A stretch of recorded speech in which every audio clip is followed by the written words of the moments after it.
One of my time.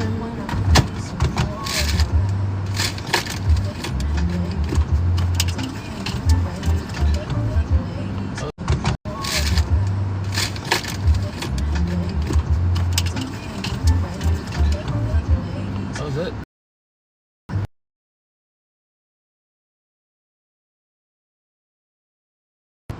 There we go. What's up? What's up? We're gonna get started at 3. I just wanted to do an impromptu one today, man. What's up? What's up, guys? We're gonna do a little impromptu lesson, man. I got one on my heart that I want to share with you guys. So we're gonna do that here. We're gonna get started at 3. You know, I like to start at the top of the hours. Last one we had over 6,000 people come. It was pretty cool.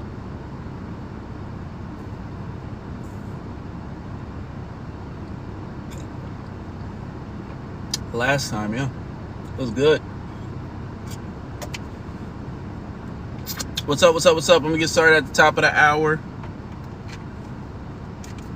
We gonna get started at the top of the hour, man. What are we talking about today? Good versus evil. Good versus evil. And we are going to be discussing why isn't anyone doing anything? That's what we're going to be talking about. Why isn't anyone doing anything? Give me a second.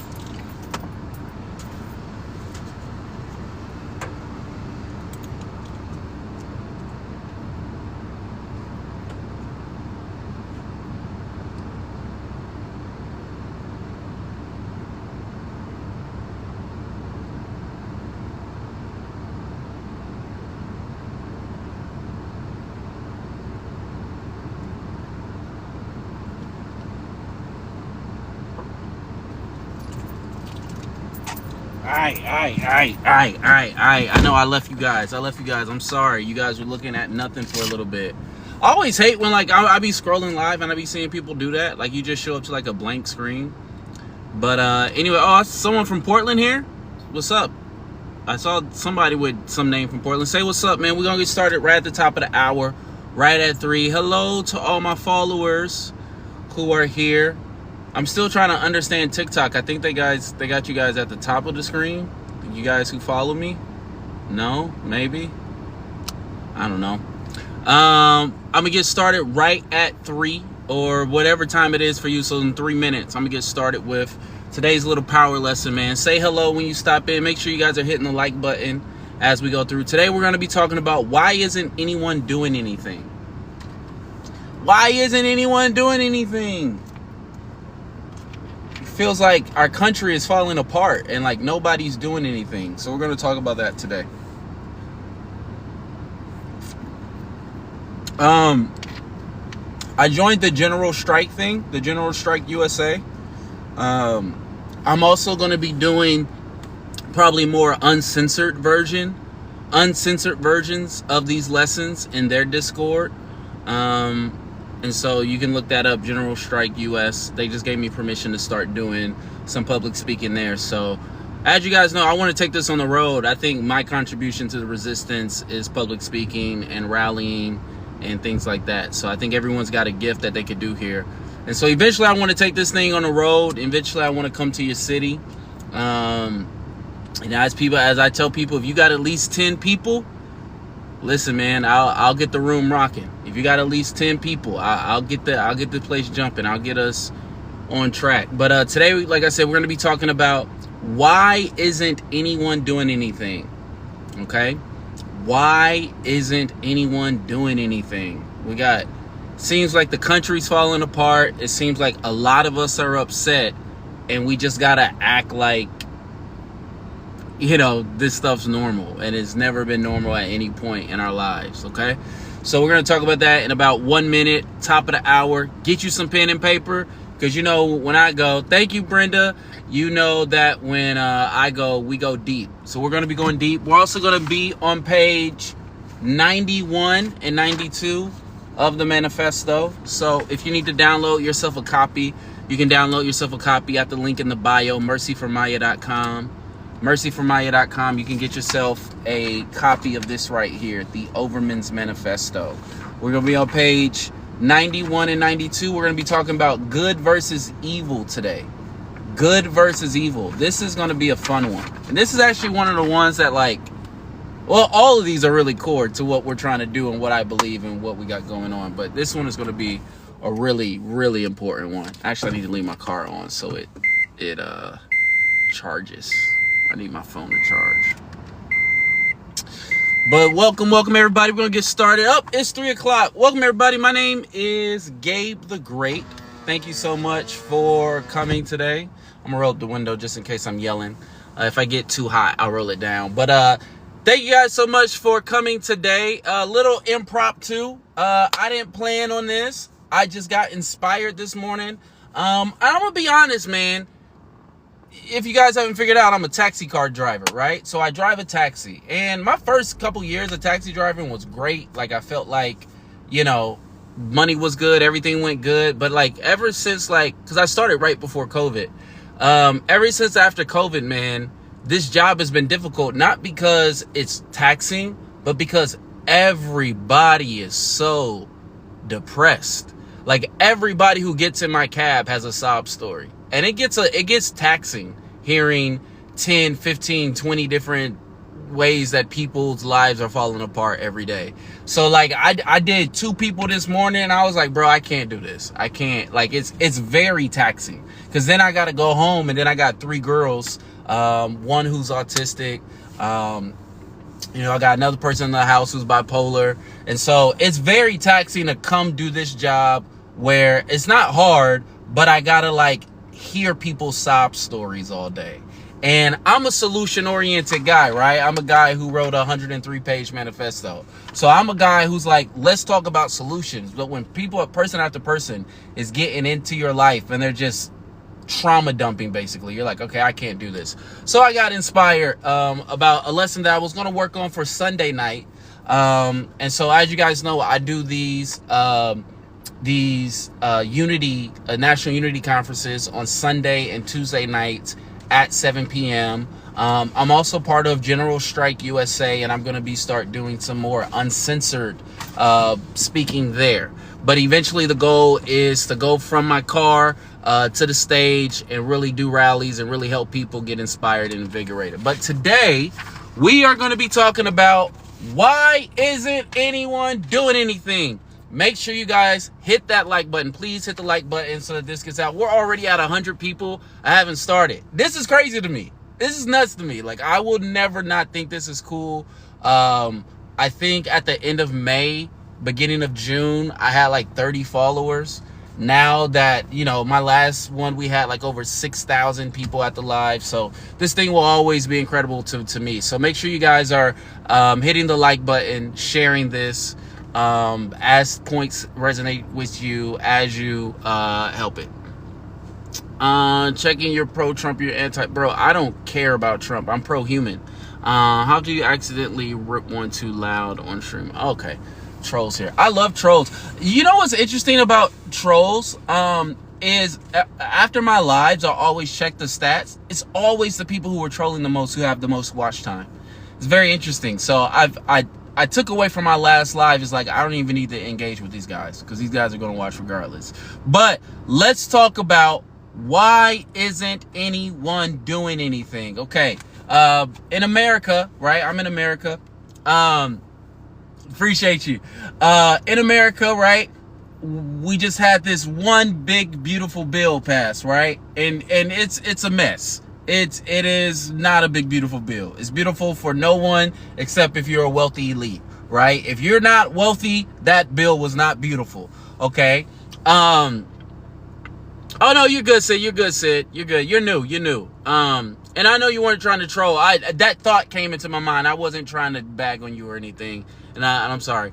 But are you at the top? Yeah, I'm at the top of this parking structure.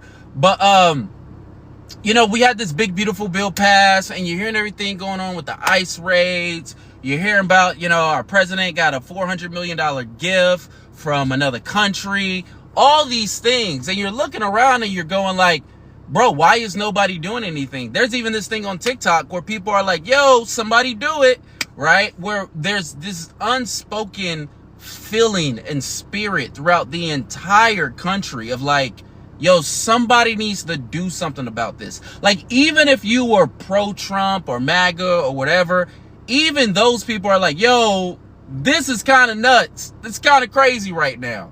And so we're sitting down and everyone's asking like, why isn't anyone doing anything? And we're going to talk about that here today, okay? So, again, we're going to be in my manifesto, the Overman's Manifesto. We're going to do the good and evil section. That's on page 91 and a little bit more than half of 92, okay? But we're going to be talking about good and evil, okay? My first point is that good and evil is a story. And I'll break down the manifesto as we go through it. But you can get you a copy of this manifesto by clicking my link in the bio, Mercy from Maya. It's called the Overman's Manifesto, and it's a theory for everything, okay? But let's talk about good versus evil. All right, here we go. Page 91, good versus evil. What we call good and evil is nothing more than a clash of stories between two expressions of universal consciousness. That's all it is. And that's everything that it is. So remember, the backdrop, this is the back half of this manifesto. And in the first half of the manifesto, I put before you that every human being is the universe getting to know itself. Every single person who ever existed is the universe getting to know itself. I think so often one of the I don't even know if you call it a problem, but a feature of consciousness itself is that we tend to see ourselves as separate from the universe and not understanding that, oh, thank you for joining the fan club. And not understanding that, no, we are actually part of the universe too. It's not that we observe the universe, it's we are a part of the universe, right? And so when we start talking about good and evil, one of the things that I want to lay before you guys is that good and evil is nothing more than the clash of two stories of two different perspectives of the universe, okay? The dictator and the dissonant both believe they are right. The protester and the politician, the prophet and the priest, the parent and the child, everyone thinks their version of justice is the true one, right? So when you're talking about good versus evil, you need to understand that from the evil person's perspective, you're evil. The capitalist always calls the socialist evil, right? The white supremacist always calls the black person, of low moral character, right? The opposite side of evil is calling you evil. It's a clash between two stories. Well, check this out.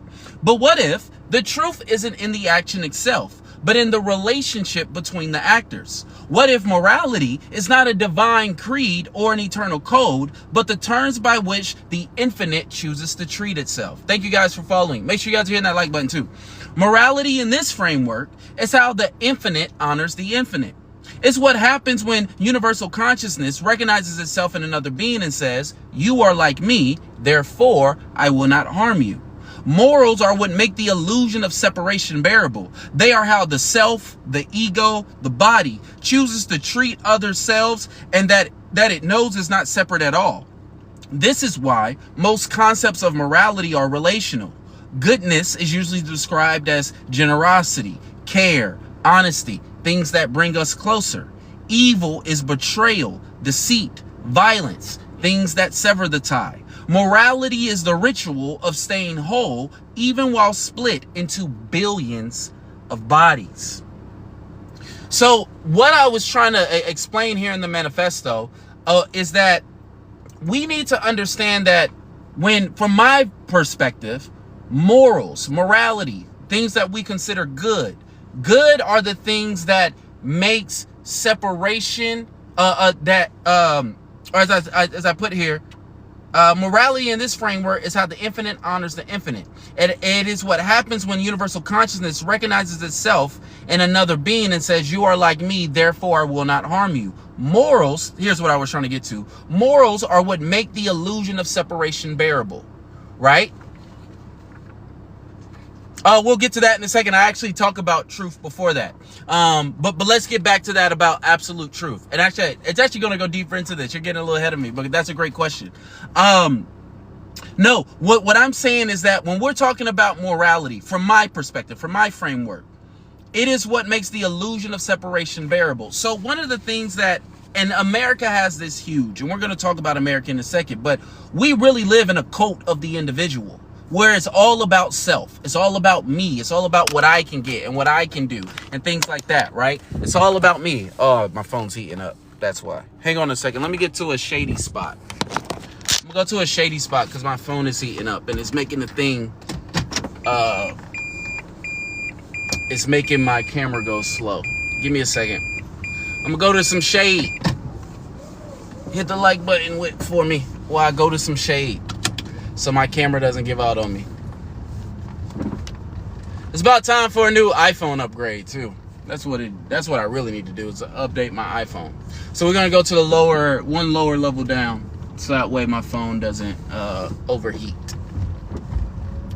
So my phone doesn't overheat. All right. Put your phone against the AC. Yeah, I did that earlier, but the way my thing is holding it, it's above the AC. All right, here we go. Now hopefully I'll get better here in a second. But when we're talking about good versus evil, we are talking about two sides of the opposite story. Okay? 13th and Olive? Did you go to the U of O? I'm over here, yeah. Now, yep. So, I actually have a song. I actually have a song called 13th and Olive. You can look it up on Spotify or wherever you listen to music. It's called 13th and Olive by Gabe the Great. But okay, the myth of American civilization started out as a story about freedom, right? And we all know the story about how America came to be, about how it was about us fighting against the tyranny of Great Britain and no taxation without representation. And that becomes the story. And our founding fathers get treated like these mythological figures that decreed democracy for the first time in human history. It becomes this big myth of what America is. But in actuality, freedom, liberty, and justice was never for all people. We talked about in our last live how every single right that we enjoy today, somebody literally had to die for in the United States of America, right? Every single right, from the weekend, from children not having to work, from clean water and sanitation, just to have legal recognition as a non-white citizen. People had to die for that. And so America is really this big story. Again, genocide was rebranded as Manifest Destiny. Slavery was made possible through myth making. People used the Bible, Christianity, to justify slavery. People used science to justify slavery. Good versus evil is really narrative warfare. It's really narrative warfare. The person who thinks that they're good is telling a story about reality. And the person that they say is evil is also telling a story about reality. And this is what makes being an American, I always say, being an American is just lived cognitive dissonance.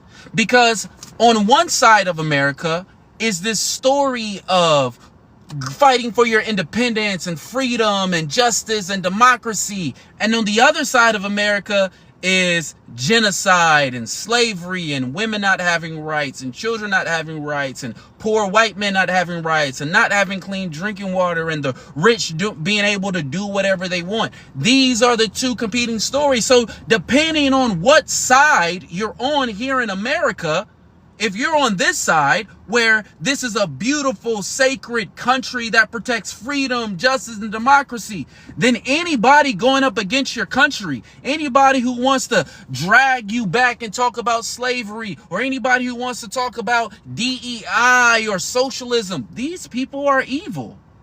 And anybody who fails to recognize that, no, America was built on blood and genocide and slavery. And if you want to keep up the myth that America is this beautiful thing of protection and freedom, well, guess what? To these people, you're evil.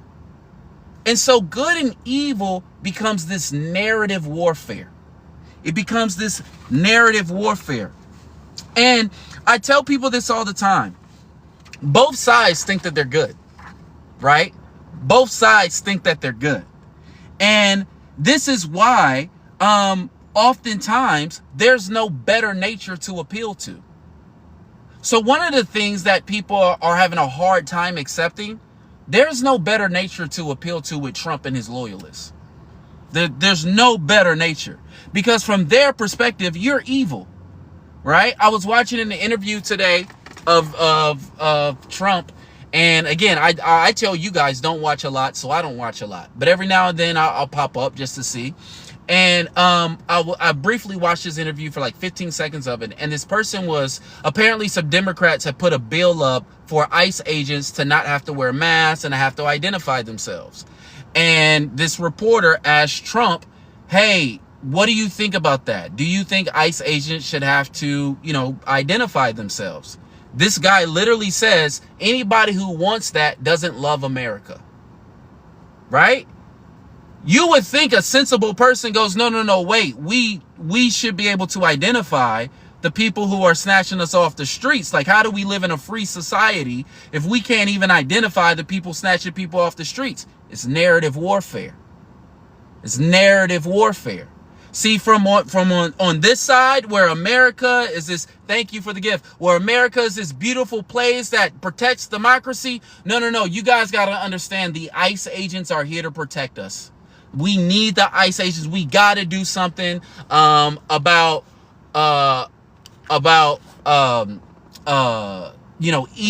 illegal immigration. We got to do something about all these things. And then on this side, it's like, no, we should not live in with a police force that we can't identify.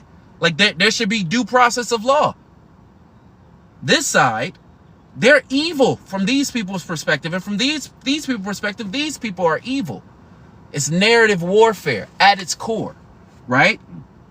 And so the goal is not to change the mind of the people you think are evil, right? I tell people, at this late in the game, we are no longer trying to convince people. We are no longer trying to convince people. Okay, people will see it when they see it. And that is the other side of good and evil that is very hard for the good person to accept. Is that people are going to be come to a conviction on their own timeline.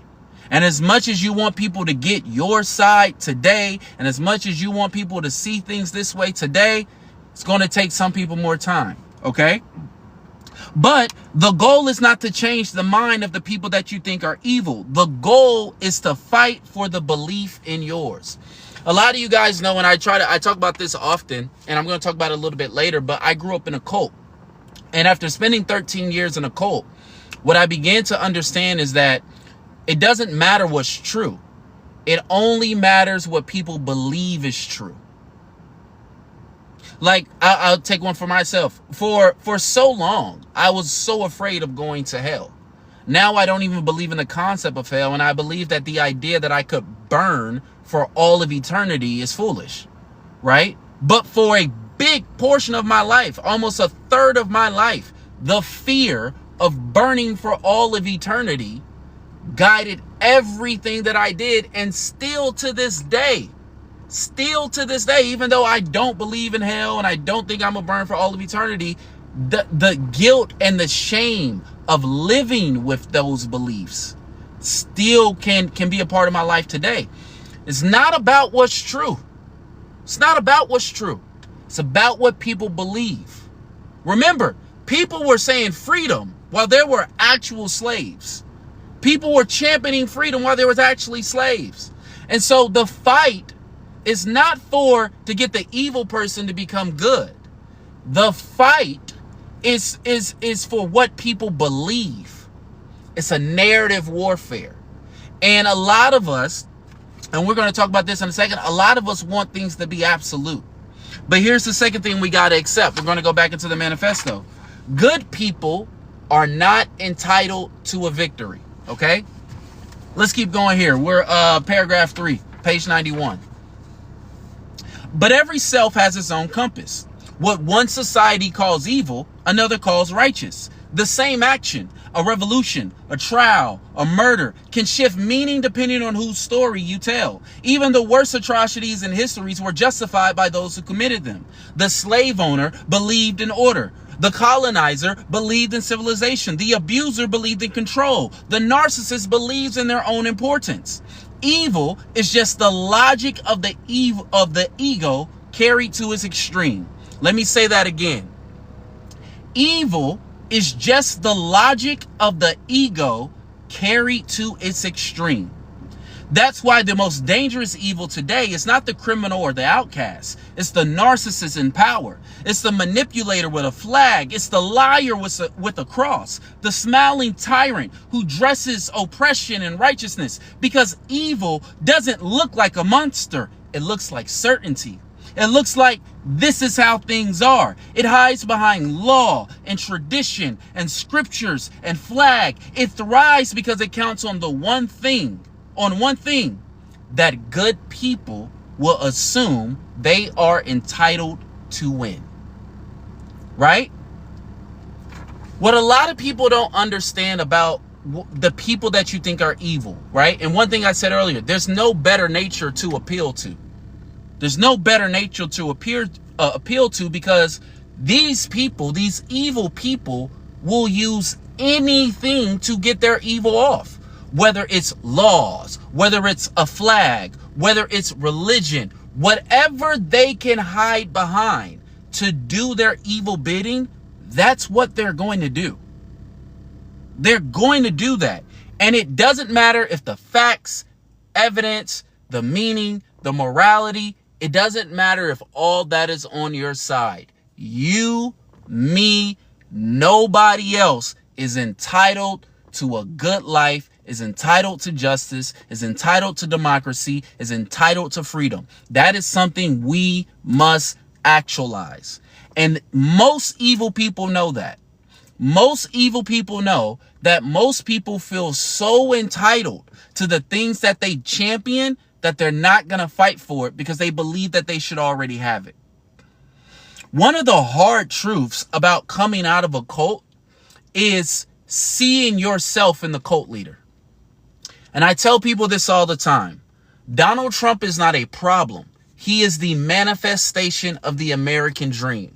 Donald Trump is a mirror of America. He is the best of the worst of us. But we got a Donald Trump in our city. Every city in this country got a Donald Trump in it. Just not as big and audacious, right?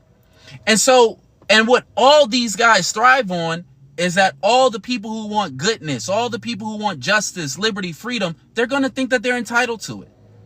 They're going to complain. They're going to get online and complain. They're going to call and complain. They're going to complain because they feel entitled to it, right? But let's keep going. But you are not. That is the myth good people must kill. You are not entitled to a happy ending. You are not entitled to fairness. You are not owed a heaven, a savior, or even vindication. The universe does not guarantee justice. Justice must be forged by those who believe in it. Goodness must be actualized. And even then, it may be crushed, erased, or mocked. But it is still the only moral choice, not because it's rewarded, but because it's right. This is what makes the overman necessary. The overman does not cling to dogma or inherited code. The overman is the one who chooses good, not because it benefits him, but because it honors the infinite. The overman does not ask, will I win? He asks, what story am I telling with my life? And when evil rises, and it always will, the overman does not retreat into victimhood or self-righteousness. The overman fights. Because even if morality is a story, someone has to write the one worth believing in. Good versus evil is not a fairy tale. It is not a metaphor. It is the eternal war of competing narratives, values, and visions of the world, waged between different expressions of universal consciousness. This is a really hard concept that a lot of good people don't want to understand. Is when you take a step back, all the evil person is doing is actualizing their beliefs. So yes, they did write a bill in which wealthy people get more wealthy because that's what they want, right? I try to tell people this all the time, but like the fascist doesn't understand fascism. The proletariat will always be able to explain capitalism and socialism better than the people in the bourgeoisie, right? I don't know why I can say that word for a second, but the people, we will always be able to explain what we are witnessing better than the people who are actually doing it. Because they're not doing it for theory. They're not doing it for logic. They're doing it because they want to. And if you want a just society, if you want a fair society, you, me, we must actualize it. There's no way around it. We must actualize it. Okay? Keep going here. Good versus evil is not a fairy tale. It's not a metaphor. It's the eternal war of competing narratives, values, and visions of the war waged between different expressions of universal consciousness. It has never ended, and it never will, right? Why will it never end? Because diversity is the default of the universe, right? There are always going to be competing ideas, competing narratives, competing values. You think telling the truth is a person? There's another person who lies out of everything out of their mouth is a lie, and their conscience is not bothered by it. And so you can try to appeal to that person's better nature, but there's nothing better to appeal to. There's nothing better to appeal to. This is how this person, they have a different value system than you. And I tell people this all the time. Do not demonize your op. Do not demonize your enemy. Do not other your op to the point where you no longer consider them human. You need to see them as human because you need to give validity to their position. Because often what learned helplessness does, what learned victimhood does, is it takes a position that these people are permanent. These people are fixed. There's nothing we can do. We don't have enough money. We don't have enough resources. That's just the way it is. And what I want to help everybody to see is, no, those people are human, just like you. And just because they were born in a different class of life, or a different skin color, or a different gender, or whatever, they're not that different than you. Yes, they have different capacities and capabilities, but the general human experience, they experience that just like you. And they are going to fight to have their values enforced, even if it comes at your expense. Because here's where it goes. This is the mistake that good people often make. Or the mistake that good people often make is believing they are entitled to a happy ending. That because they were good, the story should resolve in their favor. But goodness is not currency. It is not payment for comfort, safety, or victory. It is a declaration of alignment, a refusal to bend towards fear. But refusing to bend isn't enough. You must be willing to break the things that are trying to break you. So number 2, good people are not entitled to a victory. You know, being a good person, again, hit the like button if you guys are getting stuff out of this. This is already, again, our biggest one. I think we got up to like 170 at one point. So make sure you guys are hitting the like button and sharing it if you're getting anything from it. You know, this last part that we talked about, or that I said right here, where, you know, it's a declaration of alignment. The point of being a good person is that you are aligning the inner with the outer. The joy of integrity is that I know that how I'm living is matching the way that is what I believe. The joy of generosity is I'm externalizing what I internally believe. The purpose of goodness is alignment, but alignment does not guarantee that society will actualize what you align with. Okay? That is mostly a game of power. You know, the hard truth that many of us are going to have to accept, that this generation is going to have to accept, and I'm not joking about this in any way, shape, or form, but some of us are going to have to die for our beliefs. We're going to have to die to actualize the society that we want. If we ever want freedom, justice, democracy, if we want any of these pro-human things, what this generation is going to have to accept is some of us are going to have to die, but all of us who actually want it are going to have to be willing to die. The other night at our last National Unity Conference, we talked about, ask me that at the end about the Hebrew Israelites. We talked about the 8 different rights that were paid for with blood, right? We talked about how at the start of this country, poor white men didn't have the right to vote. And that Doors Rebellion, 1841 to 42, poor white men had to literally give their life to participate in politics. Same thing with women voting. Same thing with the weekend. Look at the Haymarket Affair of 1886 or the Ludlow Massacre of 1914. Just not to work on the weekend, people had to lose their lives in America. That was an American issue. That wasn't Nazi Germany. That wasn't Africa. That wasn't Asia. Here in America. Thank you for joining the fan club. Here in America, people had to die just so we don't have to work on the weekend.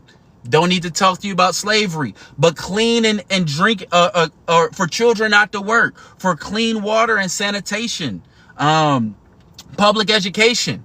And of course, the basic legal recognition of non-white citizens. I need you guys to understand every luxury that we have, somebody, or every right that we have, somebody had to give their life for. And what we got to understand is that, you know, thank you guys for trying to get it up to 10K. I appreciate that. What we got to understand is that is the history of the United States of America.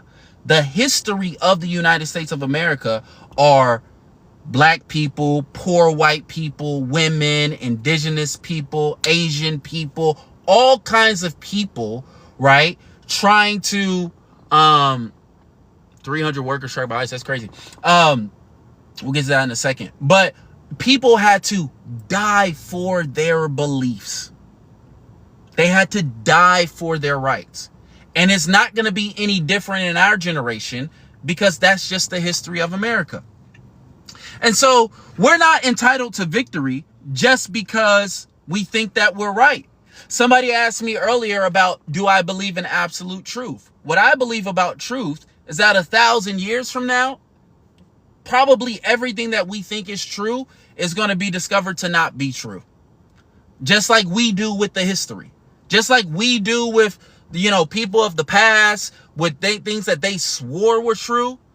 One day they're going to discover things that we swear is true. It's not going to be true. Think about how many people lived and died believing the earth was flat, or that they didn't understand H2O or clean drinking water, or all these different, like, I believe that we don't know anything. I think a big part of human existence is pretending like we know things in an infinite, vast universe where we know less than 1% of anything.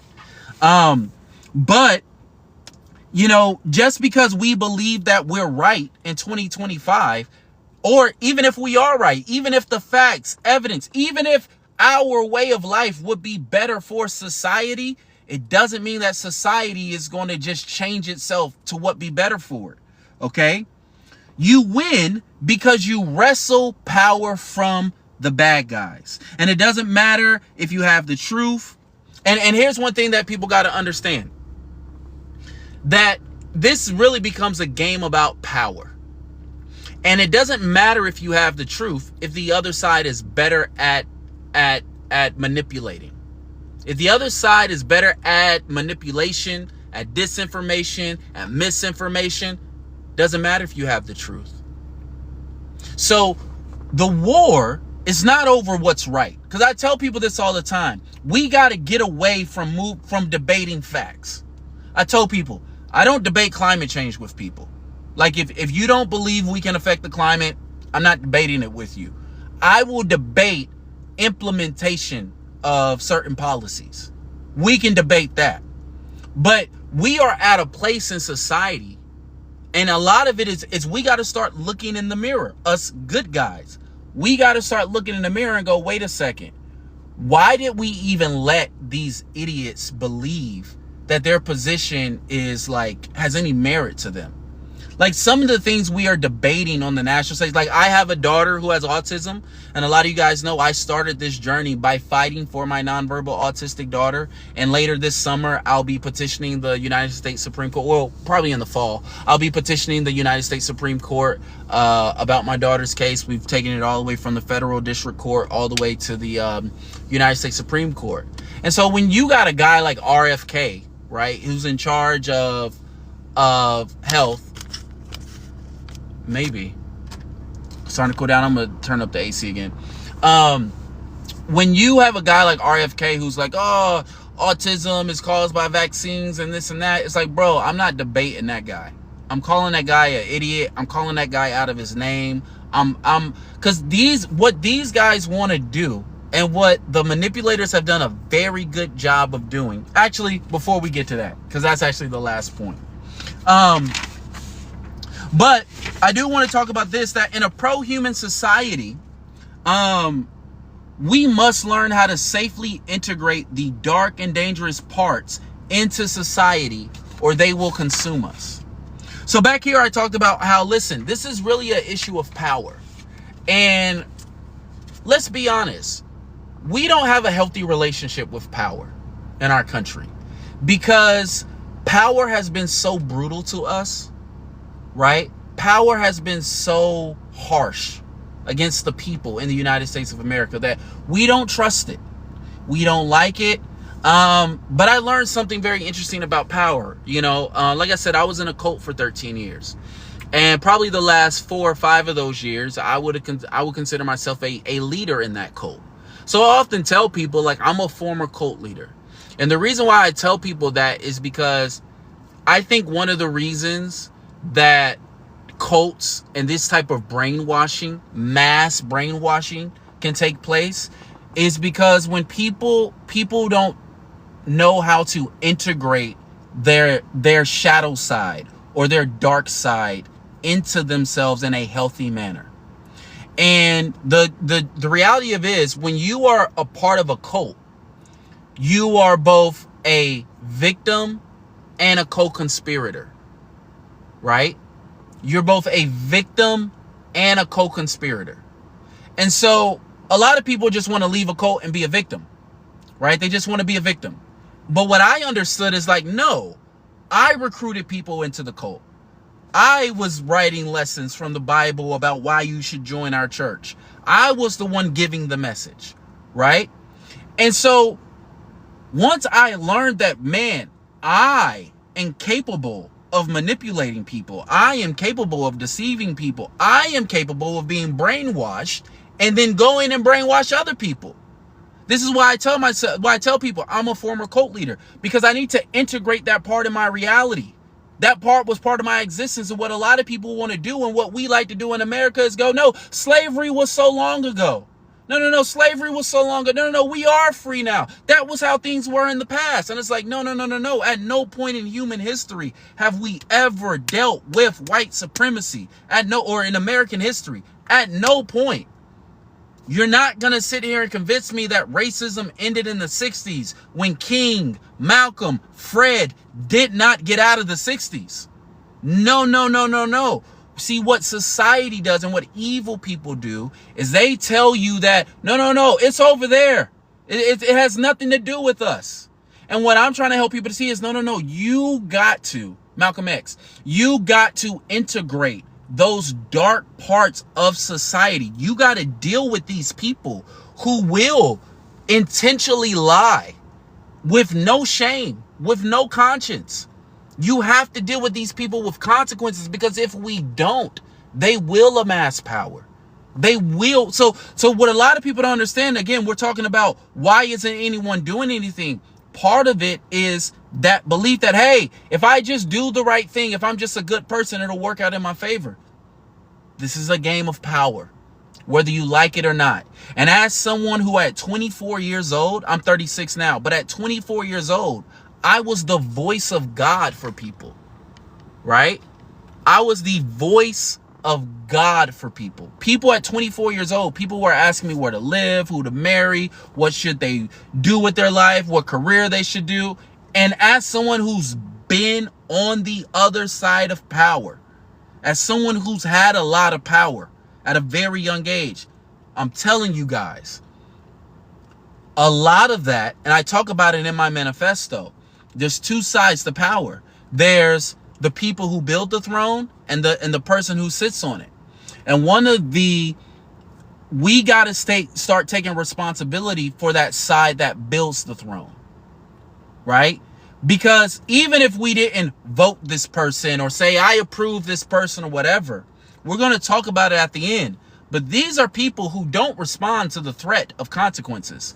They only respond to consequence. And if we do not bring them to consequence, we're not going to win. We're not going to get justice. We're not going to get liberty. We're not going to get fairness. Thank you for joining the fan club. We're not going to get any of that stuff. Okay? So let's end up here. Oh yeah. If we don't learn how to integrate these dark, dangerous parts into society, they will consume us. And if we can't, we have to get rid of them, right? We have to get rid of these dark, dangerous parts. Again, my entire argument I'm making to the Supreme Court is, oh, thank you guys, 10K likes. My whole argument I'm making to the Supreme Court is, I'm not negotiating the safety of my nonverbal autistic daughter with the United States government. Thanks for the gifts. My daughter will be safe when she go to school, or it's up. Like, that's the legal argument I'm making, right? I'm not jumping through all these hoops. I will go through the court process, and when I've exhausted all my remedies, when I've argued my way all the way up to the Supreme Court, right? And I let you guys know, listen, if people can't keep my kids safe at school, it's up. And if you don't allow me to use the courts, it's up. But it's up because it has to be. It's up because when we try to use civil methods, you get uncivil. You lie, you cheat, you steal, you bribe, you do all the... We can't be civil. We would love to be civil. I like being civil because I feel like when we civil, I can really talk my shit. I can really go off on people. I can really make you look like the pathetic people you are. If we were civil, if we could just use words, oh, I could do this forever. I'm great at speaking. It's what I do. I wish we could do it civilly. I don't want to use uncivil methods. But you got to understand, I'm not negotiating the safety of my nonverbal autistic daughter with the United States government. You can take me out, thank you for the gift, or be taken out. But at some point, we got to put our foot down and go, we're not negotiating the safety of our children with this government. We're going to have safety. Our children are going to be safe, or we don't have a choice. We have to get rid of you. The existence of humanity requires us to get rid of the people who cause harm to our children. Like there's no, if these guys don't want to, if we can't use the civil ways to get rid of the people who harm children, okay, well, we just got to get rid of them. Point number 3, resistance is a lifestyle. So again, we started all this by asking, why isn't anyone doing anything? And I want to take that, this last part here. Evil thrives because some people only respond to consequences, not the threat of them. The reality is, this is a reality few are willing to accept. Our justice systems, crafted by narcissists and predators, pretend that the threat of punishment is enough. But for those who lie without shame, who manipulate without guilt, who dominate without empathy, threats are just wind. They will go as far as you let them, and yet most good people have taught themselves that violence is weakness, that action is emotion, or that retaliation is wrong. They let evil run rampant run rampant under the guise of being morally superior. But moral superiority without action is just cowardice in disguise. If you will not protect the vulnerable, if you will not fight for the truth you claim to believe, then your beliefs are just decorations, not doctrines. You cannot let evil people out-narrate you. You cannot let them control the story. If they will lie, you must tell the truth louder. If they will manipulate, you must speak with clarity and courage. If they will fight, you must be willing to win. You must outthink them, outwit them, and if need be, outfight them. Not because violence is the answer, but because they believe that it is, and you cannot let them win. This is why the Overman's mantra is simple. My life is my doctrine. Not just my beliefs, not just my values. My life, how I live, what I stand for, what I'm willing to lose, and what I'm willing to protect. The war between good and evil will not end because your evil is someone else's good, and your good is someone else's enemy.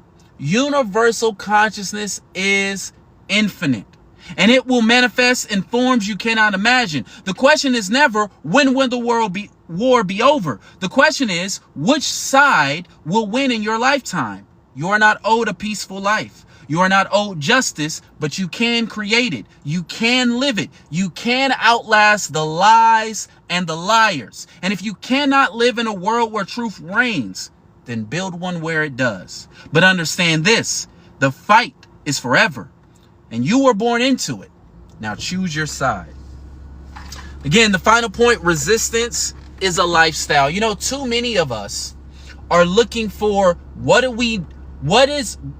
too many of us are looking for something to do and not someone to be.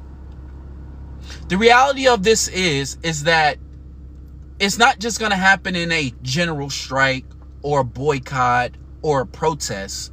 We, the people, have got to live differently. We've got to live in such a way that says, hey man, government, I just want you to know, like, we'll mess you up. I don't know how much I can cuss here on TikTok, but it's us, and it's not this, we're gonna be violent, militant and anarchy. No. Concentrated, focus. Listen, if the people in power are not going to protect the most vulnerable amongst us, you got to get out of power, and we're not negotiating with you. We're not going to turn on each other. Right? The black people aren't going to turn on the white people. The white people aren't going to turn on the Hispanics. Then we're not going to turn on the indigenous people. The poor are not going to turn on the rich. The educated are not going to turn on the uneducated. We're not going to do class war. We're not going to do gender wars. No. This is an issue of power. And it's very simple. Our children are not safe right now. And if our children are not safe, humanity cannot continue. One of the things I want to help people understand is that when I talk about the fact that, you know, some of us are going to have to die behind this, I'm trying to help people understand a new perspective of death, because we have an advantage that the people who came before us didn't, which is the camera. I hope you guys are taking notes. I hope you guys are screen recording these things as I do more of them. I hope you guys are spreading this, because when someone like me, who's fighting all the way up to the Supreme Court, I'm going in understanding that I may lose my life and I may be put in a prison cell behind this thing. But if the way I lived before that impacted people, if it was documented, people can talk about Gabe the Great well long after my body goes. People can go back and watch this live. People can go back and read my manifesto long after I give my life to the cause. I shared this on my birthday where it's like, guys, we have the ability to have eternal life. It's the way we live. Our life must create meaning for other humans. When your life creates meaning and purpose and other people can build off of what you left behind, you have eternal life. There's a reason why we talk about MLK. There's a reason why we talk about famous women and famous men of the past. There's a reason why there's people who died hundreds of thousands and years ago. And we have mythologies and stories about these people because they gave their life, not their death. They gave their life to something worthy. And so what we got to understand is that our resistance is not in one protest or in one strike. It is how we live every day. It's why I tell people in general, stop consuming Donald Trump content, because in a pro-human society, I'm not even interacting with that stuff. That stuff is taken care of. And the more time I spend on him, I'm having my emotions and my nervous system dysregulated, and I'm not spending time writing. I'm not spending time creating lessons. I'm not spending time doing things that's meaningful, petitioning the United States Supreme Court, trying to organize people in my city. The more I spend time engaged in their world, doing their stuff, getting mad about what they got going on, the less time I have towards building something over here that we, the people, can stand on. You see what I'm saying? So the empire is not going to fall with an act, but it's going to fall through our willful disobedience of it. Just the way we live. Just the way we live. I tell people this all the time. You got to start looking at this fight as playing a game of pickup. If I go down and score on you, I can't, woo, I scored. Not expecting to get back on defense. Now, if you go down and you dunk it on me, I can't sit there on the ground and be mad I got dunked on. Now I got to get up. I got embarrassed, whatever. Hey, pass me the ball. I got it. Give me up top. Tween, let's go. Right? It's like, let's get in the bag and let's go. You got to start seeing this whole thing with the Trump administration, with fighting for your rights and all this stuff. You got to start seeing it as that. The other side is not going to stop because you appeal to their better nature. The other side is not going to stop because you're on the right side of history. You're only on the right side of history depending on who picks up the pen. And we're not guaranteed that the next generation is going to pick it up the right way. The next generation may pick it up and tell the ops story. We have to fight for our story, and we have to fight to make sure people believe it. Okay? So resistance really becomes a lifestyle and how you live, right? Not just stop and engaging in that content, but investing in infrastructure and leaders that are going to help lead us through the change. Not just me, but there are people who are more knowledgeable than me. We need people who are in different aspects, different sectors of society, who are going to go and do the work. We need to invest in these people. I'm looking for people to invest in, because what the ops have taught us is that we can't do it without money. Guys, I've done the math. At $22 a month from enough people, I could change the world. I did a TikTok earlier today where I was like, yo, we could hand out NBA contracts in the hood and turn our local gangs into militias just by dignifying these men. And not just gangs, the biker clubs, the gun clubs. There's a huge masculinity problem in America. Fam, all we got to do is give these men something to live for. The rich and the wealthy are never going to give these men something to live for. That's how you solve the masculinity crisis. But I can't do that without investment. I've been telling you guys, I want to take this on the road. I want to get out my car. I want to go touch people. I want to go rally people. That comes with investment. And it's not that everyone needs to kill themselves to donate a bunch of money. No, bro. There's billions of people on this earth. And if you have a message that billions of people can lean on, that works. When we're talking about defending children, that is a universal message. That is not a message that's dictated about skin color. And so, no, it's not that I need everybody to give a bunch of money. No. Everybody do small according to what you can, according to the value that you give. I told people this in a different live, and we're going to close out here in a second. Thank you guys so much for coming. But I truly believe that post-capitalism is the pay what you want economy. Because if we don't have to work day and night to get food, to get shelter, to get health care, then what sets the price? What sets the price is how people feel about you. That's what comes after. And so I'm a big proponent on the pay what you want, give what you want model. Because in a non-capitalist society where profit isn't the goal, right? Profit from a society building standpoint is horrible, because profit is all about taking more than what you give. And so when you live in a culture that just, it's all about profit, it's all about profit. Well, guess what? You live in a culture where every individual is trying to take from society more than it gives. How do you stop that? Hey, everybody, give to what you can, give what you can, buy what you can according to your needs. If you have more, give more. If you can only give $1, give $1. If you can only give time, give time. If you can only give a share, a like, give. But invest yourself. You need to feel invested into something, okay? Again, this lifestyle accepts that it may not be able to coexist with, that it cannot coexist with evil. Okay. Hey, how's it going, Ellen? So to kind of close out here, we talked about, hey, why isn't anyone doing anything? Okay. All these things are happening in our country. Country's falling apart. Why isn't anyone doing anything? Well, number one, we talked about good versus evil is just competing stories. And what you think is evil, somebody else thinks is good, and your good is somebody else's enemy. And you got to accept that. You got to accept that. And number two, good people are not entitled to a victory. You might be right. The facts, the data, the evidence, the morals, all of that may be on your side. Doesn't mean you're going to win.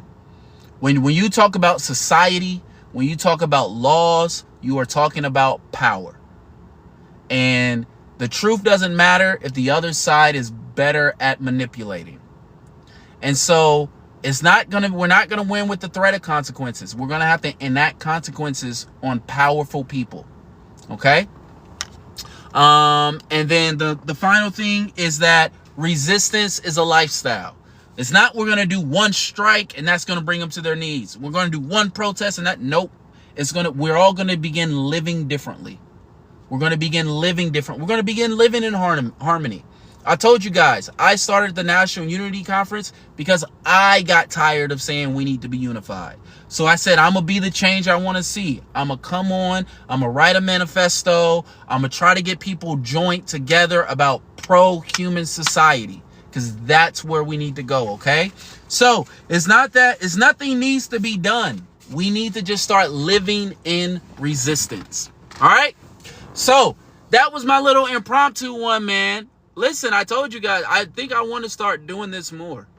Thank you guys so much. My biggest one yet. I think we got up to 170 at one point.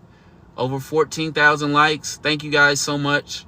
Do you have a charity? I have a GoFundMe that I am. So I started this journey 2 years ago when I found out that my nonverbal autistic daughter got abused by her special education teacher and the school district was covering it up. I am now raising money to start a movement, which is I believe going to be what comes after this destruction of America. I truly believe that we're not going to be able to go back. There's nothing to go back to. Right? And so now I have a GoFundMe where I'm trying to raise money so I can go around the country and take this message around the country. Also raise money for, it's going to cost me about $2,000 to get, because when you're petitioning the United States Supreme Court, you have to write your writ, your petition for a writ, but then you also got to like print it off in like 40 different booklets and pamphlets. So, where will I be when this app goes away? YouTube, Gabe the Great. Instagram, Gabe the Great 18. Eventually, I want to have my own like website and platform where I do lives at, and where you'll be able to check in there. But yeah, when this app goes away, Gabe the Great 18 is pretty much all my handles. You can find me anywhere there. But yeah, eventually I want to take this on the road. I want to take this on the road. I want to get to different cities. I want to meet people. I want to help people in their local area. I think that's the other thing, that I think the future for America is diversity. I think we have one of the largest countries in the world. I think we have, if not the most diverse country, definitely one of the most diverse countries in the world. I think that white supremacy wants everybody to fit into one mode.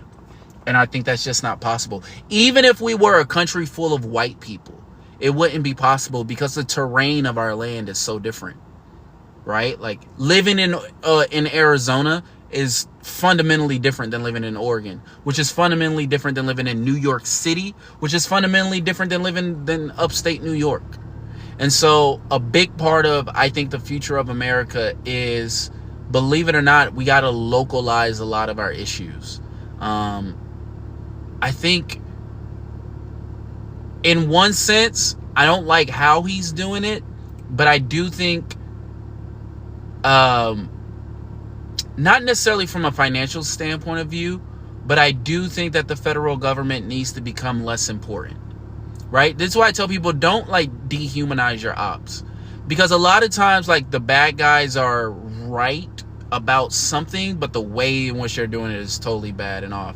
I think one of the problems that we have in America is that the issues that you face locally, I may never not know about. Like, perfect example, the trans issue. Most people who have strong feelings against trans people don't even interact with trans people on a regular basis. Like they don't even like. I think I read somewhere that like 75% of white people don't even have like a person of color in their friend group, right? In their close friend group. So a lot of these issues that we're mad about, they don't even affect us locally. And so, but when you live in such a narcissistic society where everybody's trying to amass attention to themselves for the sole purpose of attention and money, because that's how we get money now, you know, I think that we're just all, you're good. The problem is the problems. I care about too much. Like there's too much stuff going on, and that works for people who just want to be greedy, because as long as we're all in a clusterfuck over here, they can just steal off with the money, you know. And so I've talked about what I want to see us move is something that I call covenantal government. And what covenantal government is, it's a new way of looking at government that goes, government is nothing more than the group of people who have taken a vow to uphold a certain group of people's values and laws.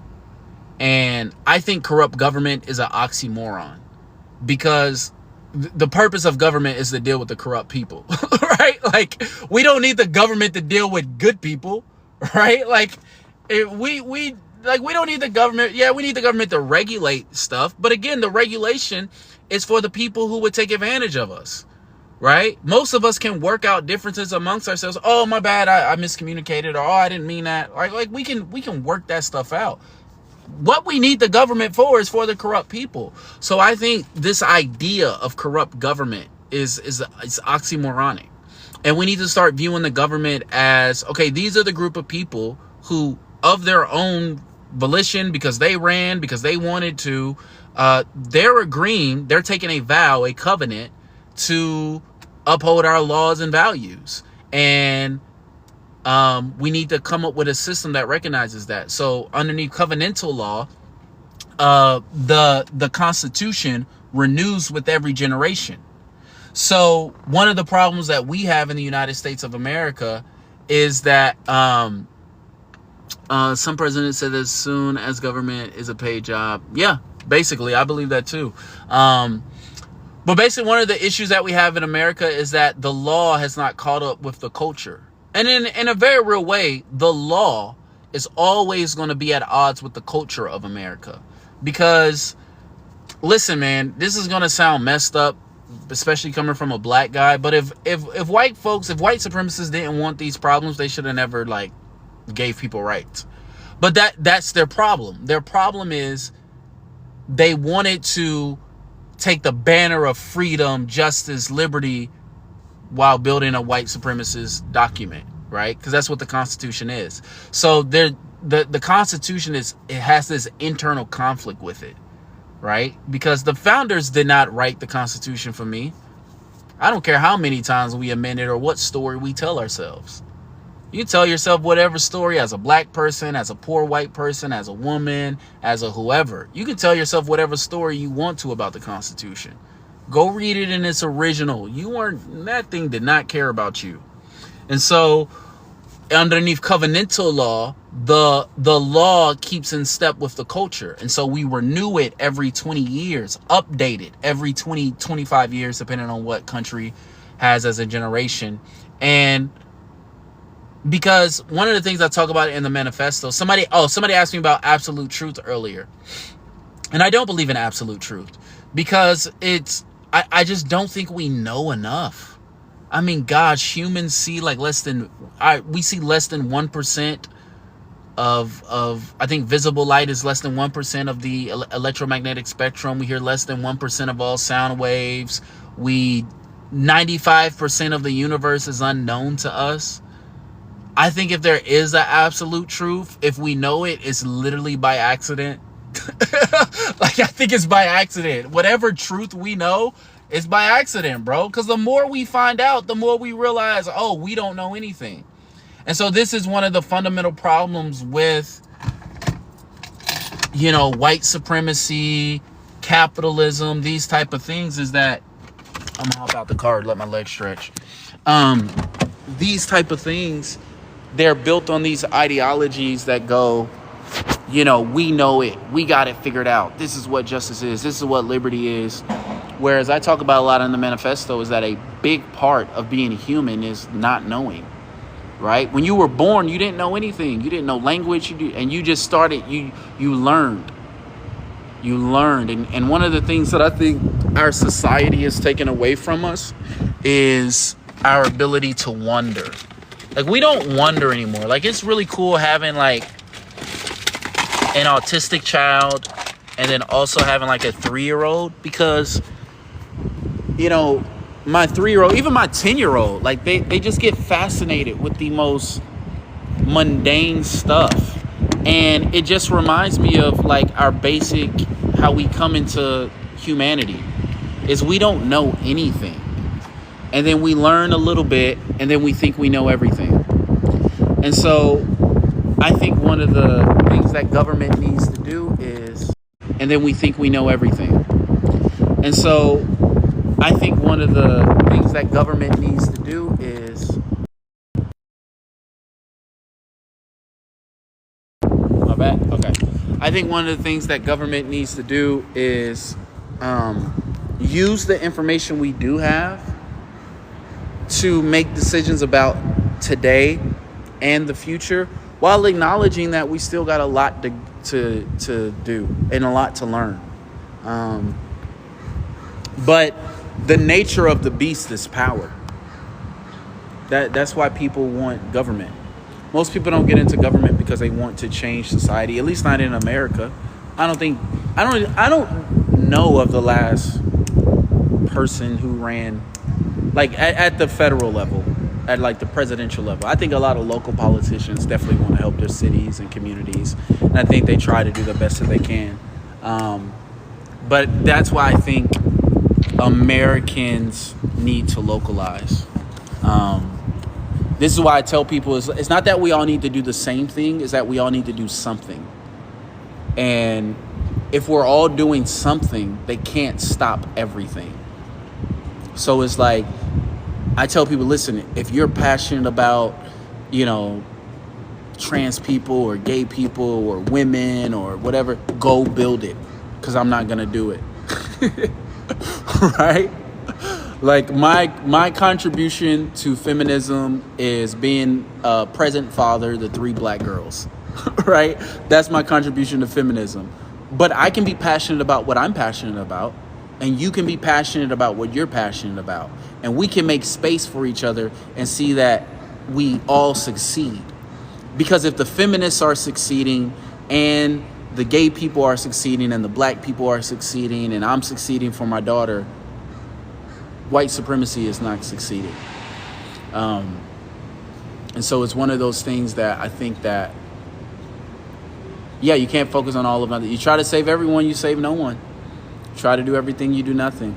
And so I shared a TikTok earlier where I said, If I became the richest man in the world, I would end white supremacy in 6 months. Because the first thing I would do is go get that militia. I would go organize or go negotiate a ceasefire between I would go local, and I would go to Chicago, LA first. I will organize or negotiate a ceasefires between the gangs by dignifying all the men in the gang. So I would just pay them $50, $60 a year to go, you guys are the protectors of your community. Rep your block. That's your block right there? Okay, on that block, kids need to get to school safely. Kids need to be fed. Women need to be safe. I'll pay you guys $50,000, $60,000. Keep your tools, keep whatever. But you gotta protect us, okay? You protect us, I put money in your pocket. You become the men of your society. That's also gonna solve the masculinity crisis, right? The masculinity crisis is men don't have a reason to live, bro. You told them that their entire existence was to protect and provide, and then you don't provide any ways for them to protect or provide. So the first thing I'm gonna do is I'm gonna go negotiate a ceasefire, and I'm gonna brand it like NBA deals. You give me 20 guys from the hood, right, who are in a gang. I pay them $50,000, $60,000 a year. You talking about, that's 1.2 million over the course of 4 years at 4.8. Then if you take another, let's say, because a lot of these gangs got minors in them. So then let's say it's 20 people in the gang and then another 5 who are minors. And I tell them, hey, I'm going to pay for all you guys' college. Again, assuming I got the money. Okay, now you talking about, let's say, a $6 million deal. So now I'm announcing, the Olive Street Crips just signed a 4-year, $6 million with, the Pro 2A nonprofit organization. You start seeing that going on the internet. People in gangs who are being dignified, who are being given money, they already got the weapons. You go city to city, boop, boop, boop, do that. You have a decentralized local militia that you can unify because you're financing them all, right? So boom, there goes your local militia. Then I would while I'm doing that, I will hire a team of people, go find me every single, I don't care how big, I don't care how small, go find me any group doing anything that is fits the pro-human agenda. So if it's a food pantry, if it's a legal clinic, if it's a after-school program, if it's a rec center, go find me all of them. I'm gonna fund them for 4 years. If we could do that, if we could organize something like that, and again, it would take time, obviously. I would love for all that to happen overnight. Everybody would. But if you could do that, there's no defense for that. One, there's no defense because the work that we're going to be doing would help so many people, right? I would essentially be ending crime, right? This is what the Black Panthers did, right? This is what the Black Panthers did, and that's why the government didn't like them, right? This is why they were marked as a terrorist group. Why? Because they dignified men. They gave men a way to, men who were oppressed. It gave them a way to harness that protective spirit that they had to go, hey, we are going to protect our community. And then, so you would have, the people would feel safe. Again, nothing would happen overnight. You would have to work these things. But then, if I fund all the food clinics, if I just fund every food clinic in America, you could end the Trump administration in 6 months. Right? Because people are simple. We want people to be more complex than they are. It's very simple. You follow Trump, you lose rights. You follow Gabe, you get fed. Free food. Right? When people say run the country like a business, I know they don't believe that. I know they don't believe it. Because if you ran your country as a business, there's no way I would charge food. I'm not doing it. I would not charge food, healthcare, or shelter. If I was running my country as a business, right? People are like, oh, the homelessness crisis. The homelessness crisis is that there's selfish people. You know how much unused land we have in America? Do you know how many houses we have that are unoccupied right now in America? You know what I'm saying? So like, the thing can happen. It's just that I'm trying to help people understand that. See, I think we need to, I want to relook at how we view money in general. So I got a section in my manifesto about money. And I was thinking about this week, and I talked a little bit about it during the lesson, but the idea of profit, I don't like the idea of profit anymore. Because the idea of profit is that I take more than I give. And I don't like that. And here's why I don't like it. Underneath my framework, what I believe is this. I believe that human beings are the meaning, or are the universe getting to know itself. So I believe inside of every single human being, you have an infinite number of possibilities. Like there's an infinite number of ways that things could go, an infinite number of ways, decisions that they can make.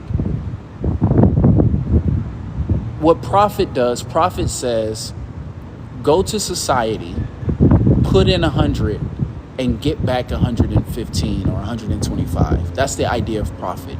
You're going to take more than what you give. But what if we flip how we see humanity? What if humans are the infinite source? See, I don't believe that the earth is the infinite source. This is one of the great debates of climate change. The great debates of climate change, and why we still have a debate, is because there are people who are allowed to say that the earth is the source of infinite resources.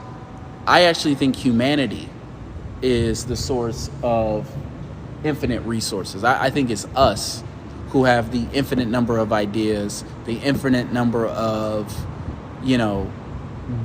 whether it's business plans or whatever.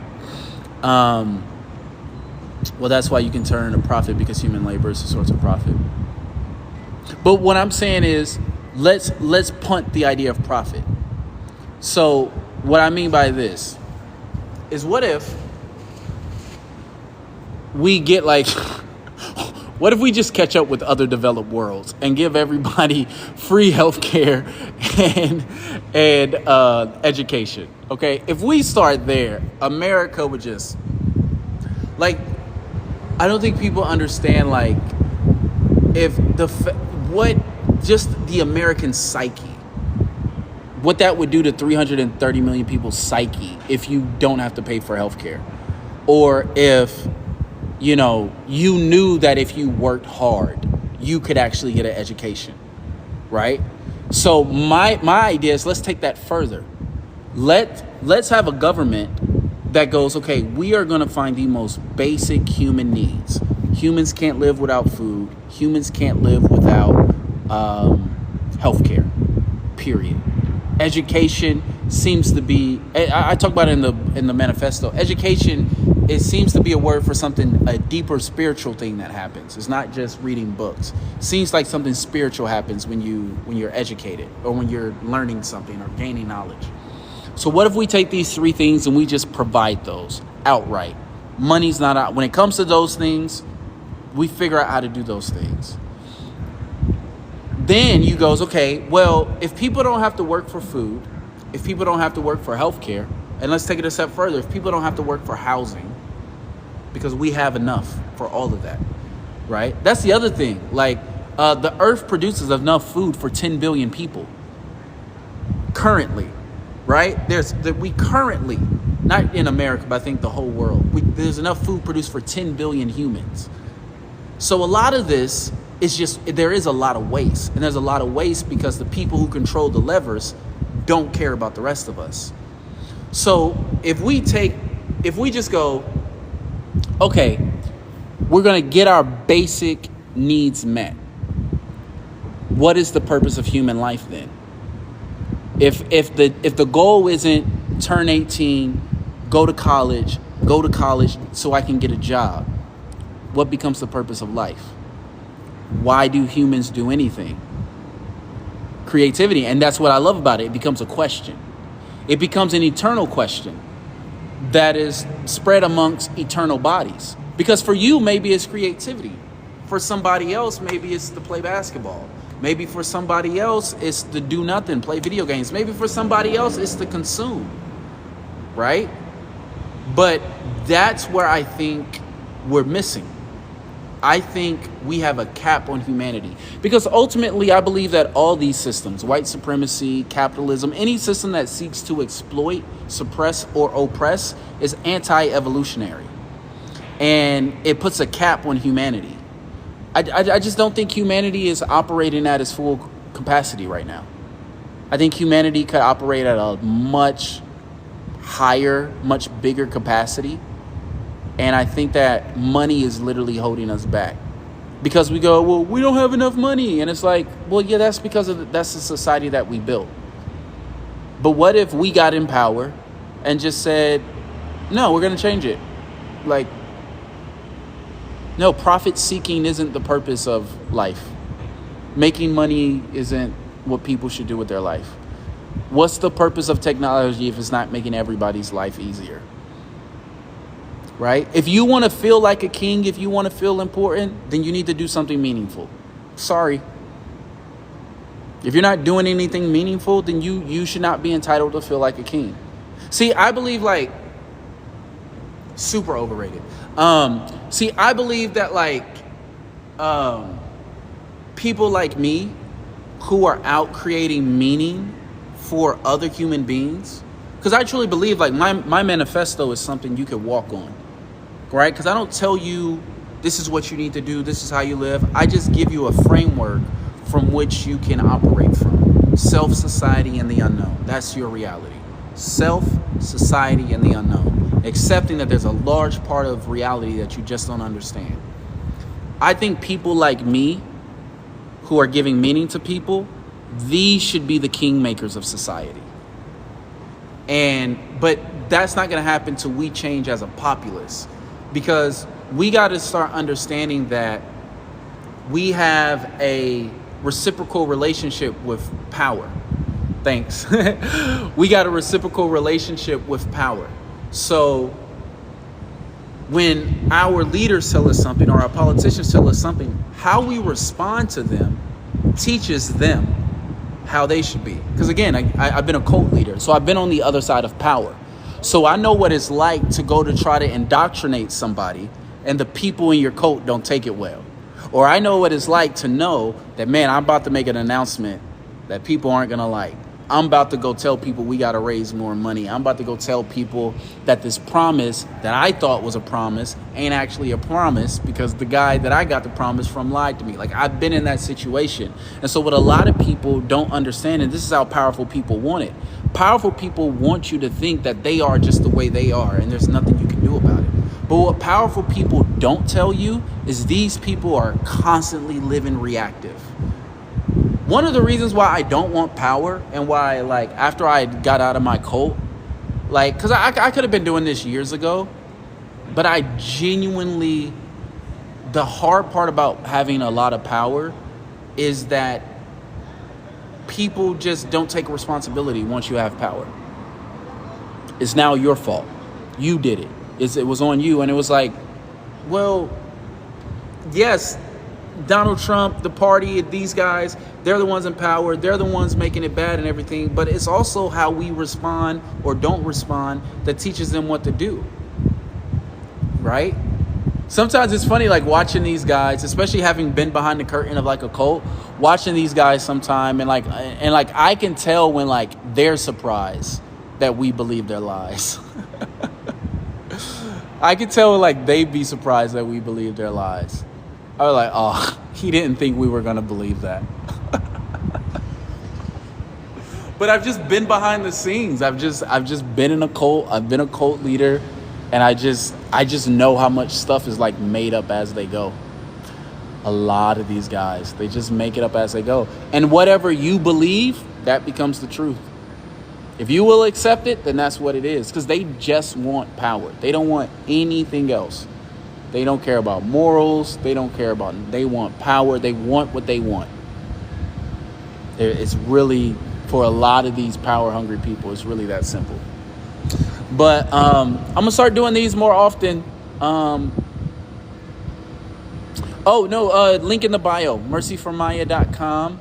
You can look at the manifesto there. You can download it there, mercyformaya.com. I think the first one is like a link to my GoFundMe, and then right underneath that is the manifesto. But I'm gonna come on here. I'm gonna do more impromptu ones. We're still gonna do Sunday and Tuesday night. Every time I do these, man, it goes bigger and bigger. This time we got 16,000 likes. So I'm pretty interested to see how many people got in here. I think the highest we got. I'm happy, man. I'm happy you guys are getting stuff out of it. That's the goal. Because I truly believe it, man. Yep, 7 p.m. Pacific Standard Time. I probably won't be on here tomorrow. I'll be on the Discord for the General Strike USA. I might be on there tonight, tomorrow. But yeah, I want to come on here more often, help more people, because I really do believe this. Like, for those of us who stick our necks out there, I don't think we're going to be here very long. So I think we need to inspire as many people as we can. But I'm going to get out of here. I'm going to go back to work. I feel a little bit more energized now. Like I said, it's hard having my job. Yeah, no problem, Reese. It's hard having my job sometime as a taxi driver because everybody trauma dumps. And nobody has good news right now. Everybody's in a bad space, but I always feel better when I do stuff like this. So, love you guys. I will see you guys next time. Peace.